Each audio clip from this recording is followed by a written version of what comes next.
It's one of the things all homeowners never want to see, but spotting cracks in walls of your property normally brings to mind one word: subsidence. But what is subsidence and how can it be caused, and what should you do? I'm David Woolbridge, Associate Director at Harris & Clarke, and today we're discussing what subsidence actually is, movement in building more widely, and some of the common causes and what to do if you think your building has been or is currently on the move. In general terms, subsidence refers to movement in structures caused by changes to the ground that causes the building to sink or move downwards. With subsidence, there is very little or no lateral movement, differentiating it from landslip or the other similar defect called settlement. But where settlement is caused by the weight of the building compressing the ground, subsidence is an effect of the ground moving and affecting the structures above. All of these can affect properties in similar ways and should be properly diagnosed by experienced professionals so the correct type of rectification can be recommended or put in place. Subsidence almost never affects the entirety of a building's foundation consistently, causing part of the foundations to move differently, resulting in cracking to the structure above.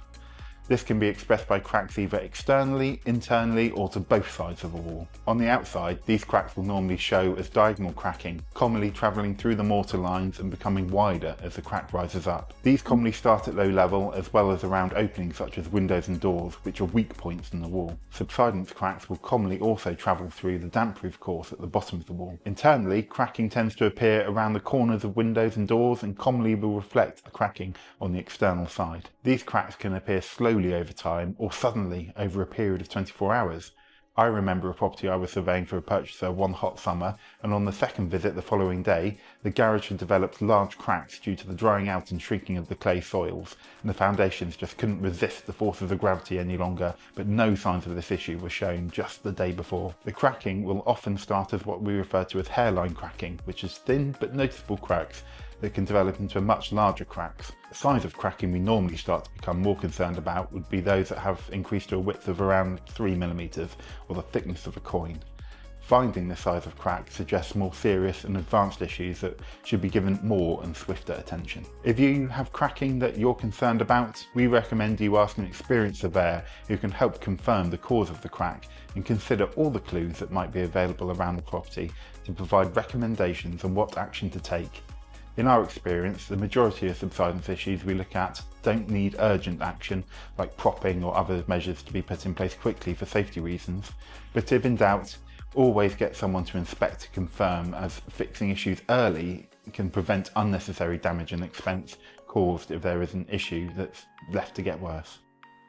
In most instances, installing equipment called telltales is likely to be recommended, and for a log to be kept on a regular basis so any further movement can be recorded. If movement is still occurring, the speed at which the crack is growing can be measured and appropriate repair recommendations can be made.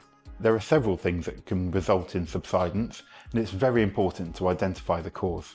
Whether it's due to extreme weather conditions, the type of soil the structure is built on, under-designed or inappropriate foundations, the presence of trees, excessive groundwater flows, or damaged drainage, for example.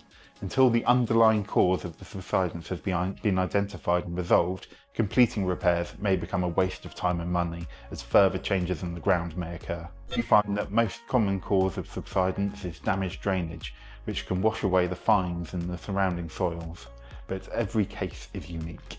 If the structure is no longer moving and the cause identified and rectified, the full extent of the movement may have been realised and the structure is now stable. In this instance, a more simple repair can be completed to repair the cracked elements of the building.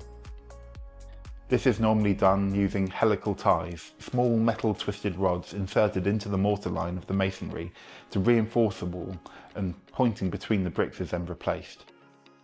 Buildings affected by subsidence may need to be underpinned, where the area below the existing foundations, assuming the property was built using foundations, is removed and sections of new concrete foundation can be laid underneath down to firm ground to reinforce and stabilise the structure.